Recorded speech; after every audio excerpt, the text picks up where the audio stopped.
Hello everyone, welcome back to the Hectic Homestead. This is part 2 of our 2-part series talking about water wells. In this episode we'll go over the new well that was drilled on the property and also discuss how a well drilling rig works. Hope you guys learned something and hope you guys enjoy.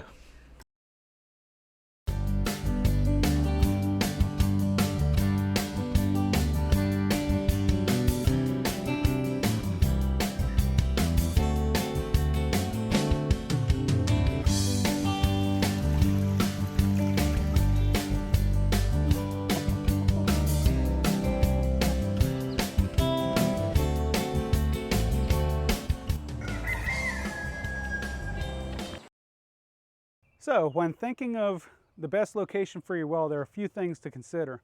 A, where is your septic? You want to be at least 100 feet from your septic, if not further if possible. So where we're at is just over 100 feet.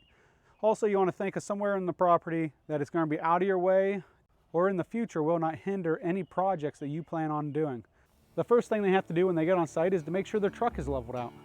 That way they know the well is going straight up and down. Obviously, straight up and down, you're going to go a shorter distance than sideways through an object, such as the earth.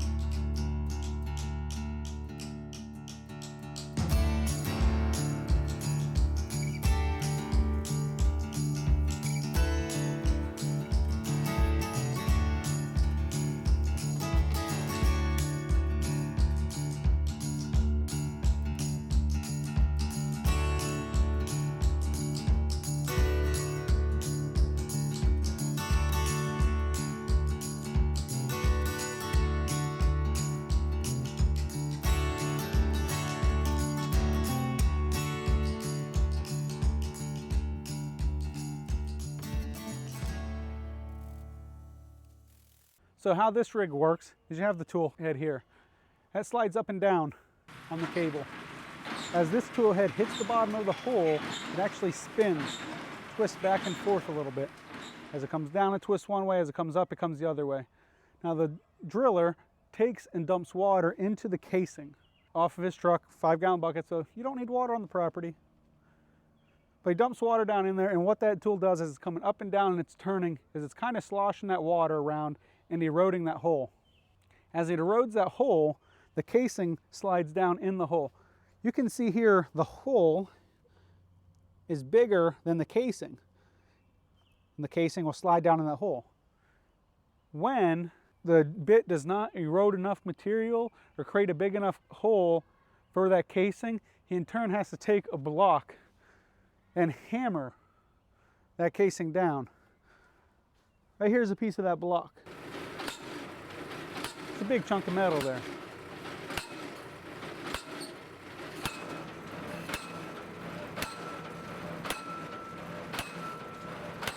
And he beats it down into the ground. And he'll keep redoing this process of drilling and smacking it down. And in the middle of that, he'll also be using this tool here. Although I can't remember the name of it, I'm going to call it a sampling tool or something similar to that. So what he does is, you can see this little prod at the bottom here. Whenever that is pushed up how it is now, it allows this tube to drain. When he lifts up on this, the weight of that little tab down there pulls down and it actually traps the water and sediment inside the tube. So he sends that down your casing and that ends up grabbing water, sediment, and whatnot, and he shoots it up, brings it up, drops it in a 5-gallon bucket, some of it, so he can test and see what is in that material that he's grinding through, whether it be sand, rock, gravel, dirt, what have you, clay. Then he just drops the rest here and it goes off in its own merry little way there. About every 5 feet or so he does this, obviously dependent on the driller's discretion on how he wants to do it and how he's feeling comfortable.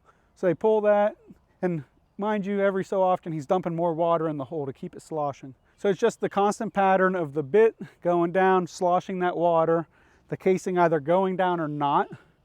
The sampling tube is what I'm calling it, going down, extracting material. Any dirt that's broken up comes out, and I'm beating down on that casing. It's just a recurring process. Now the casing comes in 10-foot sections, and he has to weld it out every 10 feet. We are expecting this well to be maybe 80 foot deep, hitting bedrock around the 20s, like the neighbors, and like I'm assuming the old well. But that didn't happen. Here you can see the weld mark. This weld is actually the 80-foot mark. So we have 80 foot of casing in the ground at this point, and 10 more foot on top of that, so up to 90 feet. Luckily, it didn't take the rest of it. We're probably 94 foot of casing. I'll get the hard numbers whenever I get the bill, I guess. But as you can see, the machine here feeds the cable slowly, which is all controlled right here at the box by the driller. It's all cable ran, friction.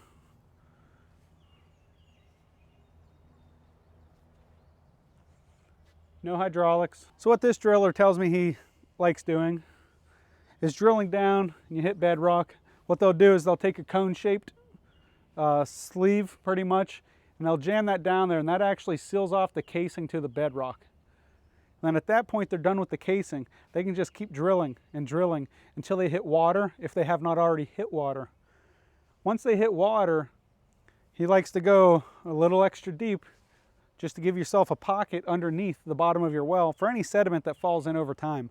That way you don't have to have somebody come back out in 20 years and, you know, take out 10 foot of your well because you have sediment that's dropped in over time, which is fine with me. I'd rather pay it now while I'm young and working hard, as opposed to later on whenever I could potentially be on a fixed income. Fingers crossed it doesn't come to that. When he started our well, he actually started back here. You can see it under the truck. You can see the hole started right there. He got about 1.5 feet down and ended up hitting a rock. And as you can see here, when he's starting the hole, he doesn't have any protection, no casing that the bit's in, nothing from keeping that bit from bouncing around. So obviously, the deeper the bit is in the ground, the safer it is for the driller. So he came over, spoke to me, and asked me my thoughts on moving location, which I told him no problem. You have all this area to work with. Wherever you want to go, let's put it there. So he ended up moving back about 8 feet, re-leveled his rig, and got to work. So after the well's drilled, get to water and to depth, the well driller ends up bailing out the well.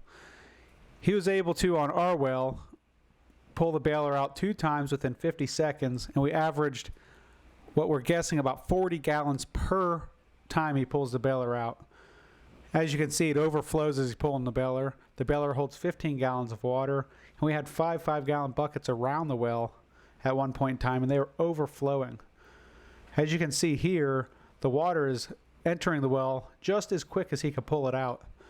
Whenever he pulls the bailer out and empties it, the well actually recharges faster than he can get that bailer back in there, as you can see here. The water from start to finish got a lot clearer, and that's one of the main purposes, to get a lot of that sediment out of the water. You can just see the difference there. So 2 days after the well drillers were finished, the water level came up in the well, and now it is overflowing out of the well cap. This is no issue, as there is a screen that allows no pressure to build up in there. They still have to come back and install the pump and yard hydrant and whatnot for us. But this is awesome. We have plenty of water, and does not look like we'd be running out anytime soon. Thank you for watching our channel. Please watch our other videos. So, as Croy said, be sure to watch our other videos. We would greatly appreciate it. Make sure you like, subscribe, and comment. Hit that bell button, that way you see all the updates as they get out. You'll be the first ones to watch them. We would really appreciate if you guys subscribe. That way you can follow us on this journey of building this house and learning to work this homestead.